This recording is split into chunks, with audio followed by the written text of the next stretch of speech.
जहां हम हर बार की तरह आपके समक्ष चर्चा का एक दिलचस्प सा विषय लेकर आते हैं।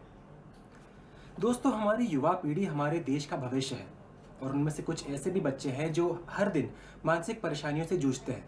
तो हम उनका किस तरह से प्रोत्साहन कर सकते हैं और क्या तौर तरीके अपना सकते हैं ताकि वो भी अपना पोटेंशियल रियलाइज कर पाए और हमारे देश का नाम रोशन कर सकें। इसलिए आज का हमारा चर्चा का विषय है अर्ली इंटरवेंशन और हमारे साथ मौजूद है हमारे expert doctor Sameer Dalwai sir, जो कि एक डेवलपमेंटल पीडियाट्रिशियन है and founder and director of New horizon Mumbai. Thank you so much sir for coming to our show. नमस्ते सर, सबसे पहले आपसे सवाल पूछना चाहूँगा कि what is early intervention and why is it necessary? Early intervention समझने के लिए हमें पहले समझना होगा कि डेवलपमेंट या विकास क्या होता है। हर बच्चा जब पैदा होता है वो कुछ नहीं कर पाता है और जैसे हम देखते हैं आहिस्ते आहिस्ते वो गर्दन संभालने लगता है, पलटी होने लगता है, बैठने लगता है, खड़ा रहने लगता है, फिर चलने लगता है। तो हर डोमेन में, हर विकास के डोमेन में जो स्टेप्स होते हैं, जो माइलस्टोन्स होते हैं, वो सुनिश्चित होते हैं और उसी step by step, milestone by milestone बच्चे की प्रगति होती है।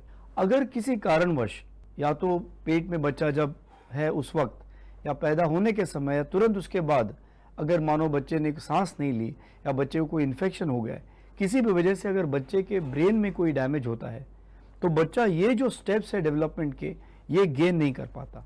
अगर कोई डैमेज है तो ये आप नहीं कर पाते और इसलिए जैसे वक्त बीतता जाता है, जहाँ आप होना चाहिए और जहाँ आप पहुँच गए हो, इसमें का अंतर बढ़ जाता है और इसके वजह से जो बच्चा है, जो चीज़ें करनी चाहिए वो नहीं कर पाता है।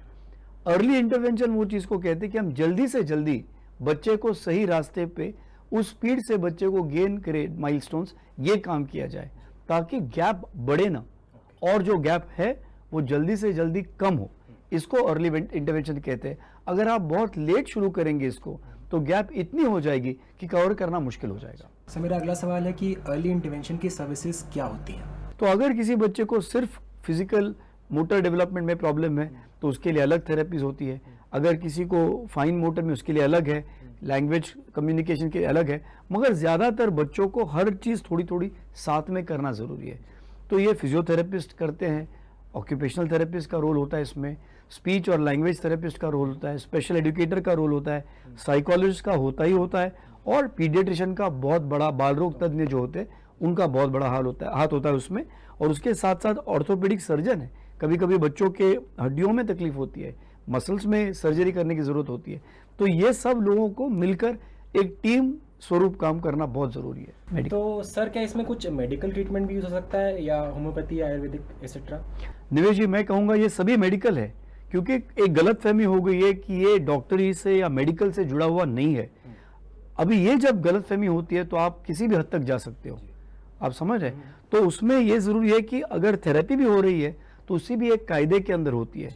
इसका एक रिपोर्ट बनाना ज़रूरी है, उसका एक डॉक्यूमेंटेशन करना ज़रूरी है, उसका एक अनुमान बनाना ज़रूरी है कि अगले 6 महीने में हम बच्चे से ये एक्सरसाइज करेंगे तो उससे क्या उम्मीद है कि बच्चा कहाँ पहुँचे, और अगर वो हम सही से करें तो वो होना ही है। क्योंकि आप ये देखिए, ये प्रॉब्लम क्या है, ये कोई कैंसर नहीं है कि आज तक मैं ठीक था, कल कैंसर हुआ तो मेरे ब्रेन में जो ब्रेन है उसको डैमेज हो रहा है कैंसर की वजह से, या टीबी है, आज तक मेरे लंग्स ठीक है, फिर उसके अंदर टीबी हो गया तो लंग्स खराब होने लगे। ये ऐसा नहीं है। ये शुरुआत से किसी वजह से जो विकास, बच्चे का डेवलपमेंट, प्रगति होनी चाहिए वो नहीं हो रही है। तो हमको कोई बीमारी का इलाज करना है ऐसी बात नहीं है, किसी कैंसर को ख़त्म करना है ऐसी बात नहीं है। हमें जो विकास स्लो चल रहा है या कहीं रुक गया है उसे नेक्स्ट स्टेप पे ले जाना है। सर, जिन बच्चों को अर्ली इंटरवेंशन नहीं मिल पाया तो क्या उन लोग के लिए भी स्कोप होता है आगे इम्प्रूव करने के लिए? तो मैं ये कहूँगा, कोई बच्चा, बालक कुपोषित है, अगर 3 दिन से कुपोषित है तो क्या चौथे दिन आपके पास आएगा तो आप उसके खाना नहीं दोगे? तो ये गलतफहमी है कि अगर बहुत समय तक अगर किसी को सही थेरेपी नहीं मिली तो आगे फ़ायदा नहीं होगा। ये गलतफहमी है। आप जिस भी स्टेज पे इंटरवीन करो, अगर आप सही तरीके से, जैसे हमने एक्सप्लेन किया, आप करोगे तो ज़रूर बच्चा अच्छा होगा। सर, जेनेटिक काउंसलिंग का जो ये वर्ड है ये काफ़ी बार ऊपर आता है। Sir, what is genetic counselling? अभी साइंस ने बता दिया है कि आप और हम जो भी हैं, ये हमारा जो जेनेटिक डीएनए जो प्लान बना है उसके मुताबिक हमारा शरीर, हमारा बिहेवियर, हमारी सब चीज़ उसके मुताबिक होती है। मतलब हमारे जेनेटिक कोड में वो कोई प्रॉब्लम लिखा होगा। तो इसलिए जब हम उस तौर पे जाके चेक करेंगे और एग्जैक्ट प्रॉब्लम क्या है, अगर जेनेटिक लेवल पे पता चलता है तो कई बार हमें बच्चे के इलाज में थोड़ा सा फ़ायदा हो सकता है, मगर उससे ज़्यादा फ़ायदा ये होता है प्रेडिक्ट करने में कि अगले बच्चे में इसके चांसेस क्या है। सर, जिसकी फैमिली हिस्ट्री में है कुछ प्रॉब्लम्स हैं इस तरह की, तो पेरेंट्स को क्या प्रिकॉशंस लेने चाहिए? एक तो है कि सही मानों में उसका डायग्नोसिस होना चाहिए, क्योंकि कोई कोई कंडीशंस होते हैं जो म्यूटेशन से होते हैं, जो फैमिली से नहीं आते, ऑटोमेटिकली म्यूटेशन से हो जाते हैं, और कोई जो है जो फैमिलीज में जैसे मैंने बताया होते हैं। तो अगर डायग्नोसिस सही माने में हो जाएगा तो ज़रूर उसमें हेल्प होगी। अब अपने प्रोग्राम को आगे बढ़ाते हैं और इस समय मैं स्वागत करना चाहूँगा हमारी दूसरी एक्सपर्ट मैम दीप्ति कानाडे मोडक का, जो कि क्लिनिकल साइकोलॉजिस्ट हैं न्यू होराइजन मुंबई की। Thank you so much ma'am for coming to our show. धन्यवाद and thank you for inviting me. Intellectual disability क्या होती है and what are the causes? Intellectual disability यानी बच्चे के बुद्धि के विकास में कुछ दिक्कत आना, तो उसके कारण अलग अलग हो सकते हैं और उसका मैनिफेस्टेशन ये होता है कि बच्चे अपने विकास के जो चरण होते हैं वो अपनी आयु के हिसाब से मिल नहीं पाता है या अचीव नहीं कर पाता है। पेरेंट्स को कैसे पता लग सकता है कि their child needs early intervention? जो बच्चे के विकास के लिए आप मदद देने वाले हैं उसको आप 3 साल की उम्र के पहले जब शुरू करते हैं उसको अर्ली इंटरवेंशन कहा जाता है। और पेरेंट्स के लिए ये जानकारी होना कि बच्चे के विकास के जो चरण होते हैं महत्वपूर्ण, वो क्या है, ये इम्पॉर्टेंट है। ये महत्वपूर्ण चरण क्या होते हैं कि बच्चे के विकास के 5 डोमेन होते हैं। एक है फिजिकल, एक है सोशल, एक है लैंग्वेज, फिर इमोशनल, बिहेवियर एंड अडेप्टिव। ये 5 जो चरण है उसमें बच्चा हर चरण में विकसित होते जा रहा है, ना कि सिर्फ उसकी वृद्धि हो रही है। वृद्धि जो होती है वो बच्चे के कद में, बच्चे के वज़न में होती है। विकास जो है इन 5 चरण में चलता है और ये जन्म के बाद या जन्म के पहले ही शुरू हो जाता है और जन्म के बाद हमको दिखाई देना शुरू होता है। तो पहला जो चरण होता है कि बच्चा अपनी माँ को देख के स्माइल करता है, जिसे हम सोशल स्माइल कहते हैं। फिर बच्चा गर्दन संभालने लगता है, बच्चा बैठना शुरू करता है, बच्चा खड़ा रहना शुरू करता है और अपने आप से चलना शुरू करता है। साथ ही साथ वो अपनी भाषा समझ में ले रहा है, माता पिता जो भाषा बात करे वो समझ में आ रही है। और पहले साल में पहला जो बर्थडे होता है तभी वो एक मीनिंगफुल वर्ड में बात करना शुरू करता है, जैसे माँ को देख के माँ कहना। तो ये जो चरण है बच्चे के, इनके बारे में मालूमात रखना, अपने बच्चे का विकास इन चरण के हिसाब से अपनी उम्र के हिसाब से चल रहा है या पीछे चल रहा है। 1 साल का बच्चा अगर अपने आप से खड़ा नहीं रह पा रहा है, 1 साल का बच्चा अगर एक मीनिंगफुल वर्ड नहीं बोल रहा है, तो शायद उसके विकास में कोई दिक्कत है, उसे ढूंढना है। ये ऐसा नहीं कि उसे डिसेबिलिटी है इस नज़रिए से ढूंढना है, लेकिन इस नज़रिए से ढूंढना है कि अगर हमको उसको सही मायने से स्टिमुलेशन देना है तो इन चरणों को डेवलप करने के लिए हम क्या कर सकते हैं। So ma'am, what is the need for an early start? Early start की ज़रूरत इसलिए है क्योंकि जन्म से लेके 3 साल की उम्र तक बच्चे के ब्रेन में जितने न्यूरॉन्स हैं और जो एक दूसरे के साथ कनेक्शंस कर रहे हैं उनका बहुत तेज़ी से प्रोग्रेस होता है। और उस वक्त अगर आप इंटरवेंशन देते हैं या फिर उसको कोई भी स्टिमुलेशन देते हैं तो उसका फ़ायदा सबसे ज़्यादा उस उम्र में होता है, क्योंकि आप उस न्यूरॉन्स को एक नए नए कनेक्शंस के पाथवेज देते हैं इंटरवेंशन की मदद से। तो जितना अर्ली आप स्टार्ट करेंगे उतना आप ज़्यादा उस प्रॉब्लम को या उस डिसेबिलिटी को कम तरीके से मैनिफेस्ट होते देखेंगे, क्योंकि आपने उस बच्चे को कम उम्र में ही थेरेपी दी है, इंटरवेंशन दी है, उसके न्यूरॉन्स को स्टिमुलेट करने के लिए और एक पाथवे बनाने के लिए ब्रेन में उतना इनपुट दिया है। तो मैम, मैं ये पूछना चाहता हूँ आपसे कि हमारी सोसाइटी में म्यूचुअली या मेंटली डिसेबल्ड बच्चों को इंक्लूसिव बनाने के लिए अभी सबसे बड़े हर्डल्स हम लोग क्या फेस कर रहे हैं? शायद सबसे बड़ा हर्डल अभी ये है कि समाज में जो बच्चा विकसित नहीं हो रहा अपनी उम्र के हिसाब से, उसको देखने का जो नज़रिया है समाज का, वो शायद ऐसा है कि जो हमसे अलग दिखता है या हमसे अलग बर्ताव करता है या हमसे थोड़ा भी अलग है, उसे कोई ना कोई डिसेबिलिटी है। ये जो समाज का दृष्टिकोण है इन बच्चों की तरफ देखने का, उससे ही शुरुआत होती है एक बायस की, एक स्टिग्मा की, जिससे हम इन बच्चों को दूर हटाने की कोशिश करते हैं और मेन स्ट्रीम में लाने की कोशिश नहीं करते। उनके ब्रेन को भी उतनी ही पोषण की ज़रूरत है नॉर्मल बच्चों के साथ रह के विकसित होने की। तो इनका हक जो है ये एक्सरसाइज तभी होगा जब समाज इनको मेन स्ट्रीम या मुख्य प्रवाह में लाने के लिए हेल्प करेगा। तो इसके लिए पहले हमको समाज में ये अवेयरनेस लाना ज़रूरी है कि हर बच्चा विकास में अलग अलग तरीके से विकसित होता है। हर बच्चे का विकास एक अलग मार्ग से चलता है। कोई बच्चा तेज़ी से करता है, कोई बच्चा एवरेज स्पीड पे करता है, कोई बच्चा देरी से करता है। इसका मतलब ये नहीं कि हम उसको मुख्य प्रवाह से बाहर लाएं और उसको अलग से ट्रीट करें, क्योंकि अलग से ट्रीट करने की वजह से उसके विकास में और दिक्कतें आएंगी। तो मुख्य प्रवाह में लाने के लिए समाज का ये बड़ा हाथ है कि वो उनकी तरफ देखने का अपना नज़रिया बदले, उनको मुख्य प्रवाह में रहने के लिए प्रेरित करें और उनके माता पिता को सपोर्ट करें कि मुख्य प्रवाह में रहकर ही उनका विकास और अच्छा बनाएं। तो मैम, जैसा कि आपने हमें बताया अभी, इसी मुद्दे को सोशल मेन स्ट्रीम बनाने के लिए हमारा यूथ, जो कि हमारे देश का भविष्य है, कैसे मदद कर सकता है? हमारे देश की युवा पॉपुलेशन में बहुत पोटेंशियल है और काफ़ी कैपेबल पॉपुलेशन है जो समाज को जागरूक करने के लिए बहुत कुछ कर सकते हैं। तो पहला बात ये है कि वो अवेयरनेस इवेंट्स जो होते हैं हमारे, वर्ल्ड डिसेबिलिटी डे जो हम सेलिब्रेट करते हैं, वर्ल्ड ऑटिज़म डे सेलिब्रेट करते हैं, world cerebral palsy day, world mental health day, ये जो सारे डेज़ हम हमारे कंट्री में सेलिब्रेट करते हैं, उसमें उनका पार्टिसिपेशन ज़्यादा से ज़्यादा हो ताकि अवेयरनेस फैले, सामान्य जनता को इन डेज़ के बारे में, इन प्रॉब्लम्स के बारे में, विकास के इन दिक्कतों के बारे में ज़्यादा मालूमात नहीं रहती। तो अगर युवा इन इवेंट्स में पार्टिसिपेट करें अवेयरनेस बिल्डिंग के लिए तो काफ़ी मदद होगी। दूसरी बात यह है कि ये जो प्रोफेशन है, पैरामेडिकल प्रोफेशन है, स्पेशल एजुकेशन है, साइकोलॉजी है, ये जो हेल्पिंग नेचर के प्रोफेशंस हैं, उनमें ज़्यादा से ज़्यादा यूथ अगर पार्टिसिपेट करे और ये प्रोफेशन करियर चूज़ करे तो हमारे देश में जो रिसोर्स लिमिटेड है, हम इस देश को रिसोर्स लिमिटेड इसलिए कहते हैं क्योंकि हमारे पास जितने बच्चे हैं, जितने बच्चों को विकास में दिक्कत है, उस हिसाब से प्रोफेशनल्स नहीं है इन बच्चों को विकसित करने के लिए, इन बच्चों को डेवलप करने के लिए। तो जितने ज़्यादा युवा पीढ़ी में से बच्चे हैं जो इस प्रोफेशन को अपना करियर ऑप्शन की तरीके से चूज़ कर सकते हैं, पैरामेडिकल प्रोफेशनल हो, साइकोलॉजी हो, स्पीच थेरेपी हो, स्पेशल एजुकेशन हो, ये सारे प्रोफेशंस को करियर ऑप्शन की तरह से चूज़ करेंगे तो हमारे बच्चों को और प्रोफेशनल्स मिलेंगे, उनके विकास में और फ़ायदा होगा और हम ज़्यादा से ज़्यादा बच्चों तक पहुंच सकेंगे उनके विकास में हेल्प करने के लिए। तो दोस्तों, आज की चर्चा के बाद मैं आशा करता हूं कि हम सभी को काफ़ी नई चीज़ें जानने को मिली हैं।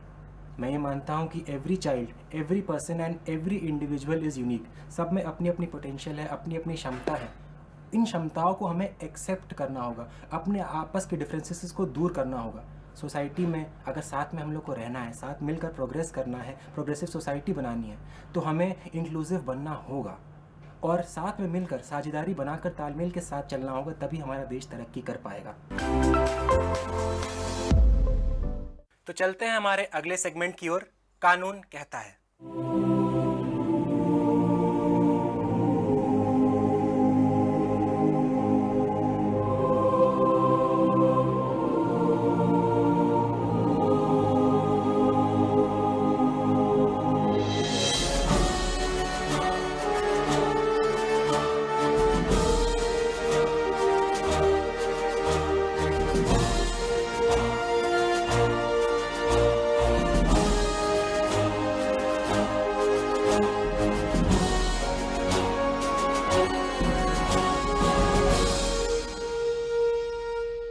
तो जो एक्ट है वो हमें दो कमिटीज़ के बारे में बताता है, एक इंटरनल कंप्लेंट्स कमेटी यानी आंतरिक शिकायत समिति और दूसरी है लोकल कंप्लेंट कमेटी यानी स्थानीय शिकायत समिति। जो आंतरिक समिति है इसका जो संगठन होगा वो जो सीनियर मोस्ट फीमेल ऑफिसर आपकी यूनिट की होगी, एक वो मेंबर होगी। इसके अलावा दो ऑफिसर्स जो आपके वर्क प्लेस के हैं वो इसके मेंबर होंगे और इसके अलावा एक इंडिपेंडेंट एनजीओ मेंबर होगा जिसका ऑफिस से कुछ भी लेना देना ना हो। जो ये 4 मेंबर्स हैं उनमें 50 मेंबर्स जो होने चाहिए, 50% मेंबर्स जो होने चाहिए वो महिलाएं होनी चाहिए। हर सदस्य का जो कार्यकाल है वो 3 साल का होगा। कार्यस्थल जहाँ पे 10 से कम कर्मचारी हों और जहाँ इंटरनल कंप्लेंट्स कमेटी नहीं बनाई गई है उनकी जो शिकायतें जाती हैं वो स्थानीय समिति के पास जाती हैं। और जहाँ शिकायत खुद नियोक्ता यानी मालिक के खिलाफ हो उसकी भी जो शिकायतें जाएंगी वो डिस्ट्रिक्ट कमिटीज़ के पास जाएंगी। जिलाधिकारी जो है वो स्थानीय शिकायत समिति का गठन हर जिले में यानी हर डिस्ट्रिक्ट में करेगा कि स्थानीय समिति के मुख्यतः 5 मेंबर होते हैं। जो समिति की अध्यक्ष होगी वो एक महिला होती है। फिर एक महिला ब्लॉक, तालुका, तहसील, वार्ड या नगर पालिका से नियुक्त होगी। एक एनजीओ या गैर सरकारी संस्थान के सदस्य होंगे तथा जिला के समाज कल्याण व महिला बाल विकास विभाग से एक अधिकारी। सेक्शन 9 जो है एक्ट का, उसमें प्रोवाइडेड है कि क्या प्रोसीजर है आखिरकार शिकायत दर्ज कराने का। जो शिकायत है वो अग्रीव्ड वुमन या जो पीड़ित महिला है उसको 3 महीनों के अंदर करनी होती है। 3 महीने के अंदर उसको शिकायत दर्ज करानी है। लेकिन अगर एक्स्ट्रा ऑर्डिनरी सर्कमस्टांसेस हैं कि किसी कारणवश वो नहीं करवा पाई है 3 महीने के अंदर, तो ये पीरियड 6 महीने तक एक्सटेंड हो सकता है। पीड़ित महिला है वो कंप्लेंट खुद दायर करे। अगर वो किसी भी तरीके से असमक्ष है कि वो अपनी कंप्लेंट खुद दाखिल कर सके, तो उसके बिहाफ पे उसका कोई भी फैमिली मेम्बर या कोई भी अन्य इंसान कंप्लेंट फाइल कर सकता है। कंप्लेंट की 6 कॉपियाँ आईसीसी या लोकल कमेटी के समक्ष प्रस्तुत करनी होती हैं। जैसे ही ये कंप्लेंट फाइल होती है, जो सबसे पहला जो एक्शन है जो एम्प्लॉयर या जो आईसीसी इंटरनल कंप्लेंट्स कमेटी है उसको लेना चाहिए, वो होता है कंसिलिएशन का, यानी आपसी समझौता सुलह। ये प्रोवाइडेड है सेक्शन 10 ऑफ द एक्ट में। पीड़ित महिला चाहे तो जांच प्रक्रिया शुरू होने से पहले समिति से प्रतिवादी के साथ आपसी बातचीत, समझौता, सुलह कराने का अनुरोध कर सकती है। इस तरीके से आईसीसी को जांच करवानी है, जो प्रोवाइडेड है सेक्शन 11, 12 और 13 में एक्ट के। सबसे पहले कंप्लेंट रिसीव होने के बाद एक प्रिलिमिनरी इंक्वायरी यानी शिकायत की प्रारंभिक जांच कराई जाती है। फिर आपकी इंटरिम रिलीफ एप्लीकेशन डिसाइड होती है कि क्या कोई अंतरिम राहत दी जानी चाहिए। केस के रिकॉर्ड्स तैयार करे जाते हैं, सुनवाई होती है।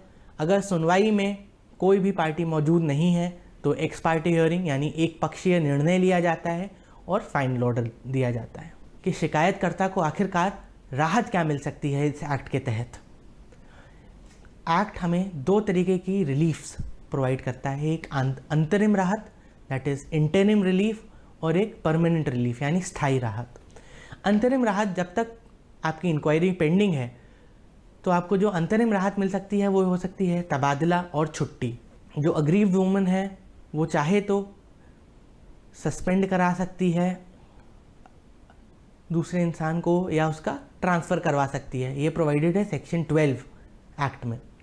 जो अन्य उपाय हैं वो ये हैं कि शिकायत करने वाली महिला का काम करने की क्षमता से जुड़ी रिपोर्ट तैयार करने का काम जो प्रतिवादी है उसको नहीं दिया जाएगा। जो उसका इमीडिएट सीनियर है वो उसका करियर रिपोर्ट नहीं डिसाइड करेगा। जो स्थायी रिलीफ है वो ये है कि आपको जो भी कॉम्पनसेशन उस महिला को इंटाइटल्ड है सेक्शन 15 में। तो सेक्शन 16 और 17 जो हैं वो प्रिस्क्राइब करते हैं शिकायतकर्ता के अधिकार। शिकायतकर्ता का जो यौन इतिहास है वो जांच का हिस्सा नहीं बना सकते हैं। शिकायत दायर करने की वजह से शिकायतकर्ता की नौकरी खतरे में नहीं पड़नी चाहिए। महिला की पहचान गुप्त रखनी चाहिए, यानी जो आइडेंटिटी है महिला की उसकी सीक्रेसी मेंटेन करना बहुत ज़रूरी है। महिला के बयान के लिए एक तरफ से दिखाने वाले शीशा या वीडियोग्राफी का उपयोग करना चाहिए। अगर महिला एफआईआर दर्ज करना चाहती है तो उसकी मदद करनी चाहिए आईसीसी को। महिला द्वारा कोर्ट या ट्रिब्यूनल में अपील दाखिल करना, ये सेक्शन 18 प्रोवाइडेड है। अगर आईसीसी का डिसीजन महिला के फेवर में नहीं आता है उसके पास सेक्शन 18 में अपील की रेमेडी भी दी गई है। दीवानी, श्रमिक और प्रशासनिक प्रक्रिया के तहत शिकायत की सुनवाई करना और इसे निपटाने की जिम्मेदारी इन समितियों को दी गई हुई है। शिकायतकर्ता के अनुरोध पर दोनों पक्षों के बीच समझौता सुलह यानी मीडिएशन करवाने का भी जिम्मेदारी इन समितियों पर है। समझौता अगर नहीं हो पा रहा है तो जो प्रारंभिक जांच है, जो प्रिलिमिनरी इंक्वायरी है, वो भी आईसीसी के थ्रू करवाई जानी है। ये शिकायतकर्ता की जो जांच है उनको विद इन 90 डेज पीरियड में उस पर उनको अपनी रिपोर्ट सबमिट करनी है।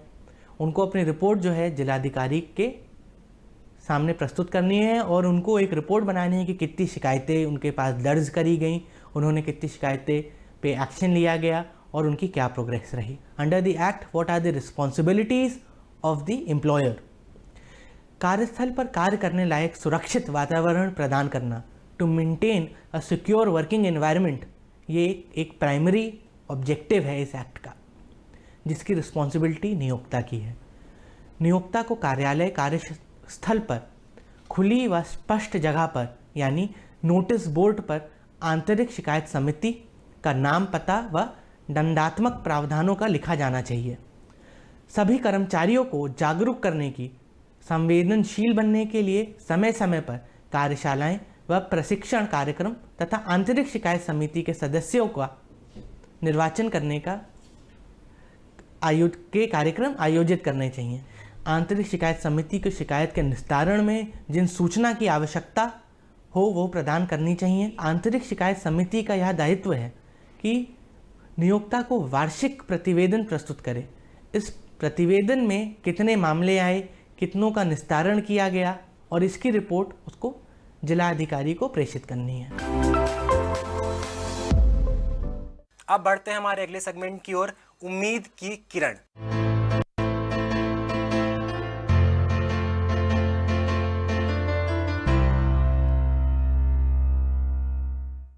मेरे 2 बच्चे हैं, बड़ी लड़की, छोटा लड़का। लड़की का नाम है रश्मि पाटिल, लड़का है जतिन पाटिल। दोनों स्पेशल है। लड़की सुन नहीं सकती, जो आज 22 साल की है, पर उसका प्रॉब्लम जो है वो जब 6 महीने की थी तब एक बड़ी आवाज़ हुई और उस आवाज़ से वो डरी नहीं, तो मन में शंका आई कि शायद वो सुन नहीं सकती। तो उसे हम एक डॉक्टर के पास लेके गए, तो डॉक्टर साहब ने कहा कि कुछ बच्चे देरी से सुनते हैं, तो हम कुछ महीने रुक गए, पर आहिस्ते वो कुछ रिस्पॉन्ड नहीं कर रही थी साउंड को, तो हमने और कई डॉक्टर्स को बताया। फिर वो जब 1 साल 2 महीने की थी तब हमने उसकी ट्रीटमेंट अलियावर जंग इंस्टीट्यूट है बांद्रा में, हियरिंग इम्पेयर्ड बच्चों के लिए, वहाँ पे उसकी ट्रीटमेंट शुरू कर दी। और वो जब 1.5 साल की थी तब से वो हियरिंग एड्स यूज़ कर रही है। वो सुन नहीं पाती, हियरिंग एड से ज़्यादा फ़ायदा होता नहीं है क्योंकि उसका लॉस ज़्यादा है। वो एक कान का उसका लॉस 110 है, दूसरे कान का लॉस 115 है, 115 dB है, और 120 dB is said to be stone deaf. वो अब भरतनाट्यम डांसर है, उसने भरतनाट्यम में अपना एडवांस कोर्स कंप्लीट कर दिया है। इसके साथ वो अपना हैंडमेड ज्वेलरी का ऑनलाइन बिजनेस भी चलाती है। साथ ही मेरा बेटा है, वो ऑटिस्टिक है। जब वो 1 साल का था तो वो भी आवाज़ों को प्रतिसाद नहीं देता था, ध्यान नहीं देता था कुछ आवाज़ों की तरफ। उस नेम कॉलिंग वगैरह कुछ होता था तो नहीं करता था, कोई रिस्पॉन्ड नहीं करता था। तो हमें लगा इसमें भी कोई प्रॉब्लम है, तो सब उसके टेस्ट शुरू हो गए। जब वो 1 साल 3 महीने का था तब निदान हुआ कि उसको ऑटिज्म है, तो फिर उसके ऊपर भी काम शुरू हो गया। जतिन अभी आईसर पुणे में, that is Indian institute for science education and research, वहाँ अपनी मास्टर मैथमेटिक्स में मास्टर्स कर रहा है। वो 12th में था तब उसने नेशनल लेवल एक KVPY स्कॉलरशिप होती है, उस स्कॉलरशिप में उसने इंडिया टॉप करा है PWD सेक्टर में। सिमिलरली JEE एग्ज़ाम जो होती है IIT एंट्रेंस के लिए, उसमें भी उसने PWD सेक्टर में उसने 16th रैंक लिया है और ओपन कैटेगरी में 8000 उसका रैंक आया हुआ है। तो दोस्तों, ये थी कहानी रश्मि एंड जतिन पाटिल की, एंड आई होप उनकी कहानी से आप सब इंस्पायर होंगे एंड ये मानेंगे कि कोई भी ऑब्स्टिकल लाइफ में आपसे बड़ा नहीं है। अगर आपके अंदर कन्विक्शन है तो हर ऑब्स्टिकल को आप पार कर सकते हैं। एंड ये मिसाल एक पेरेंटिंग की भी मिसाल है कि कैसे उनकी मदर ने अर्ली इंटरवेंशन को यूज़ करके अपने बच्चों का भविष्य सिक्योर किया। तो दोस्तों, इसी से हमको मिलती है आज की उम्मीद की किरण।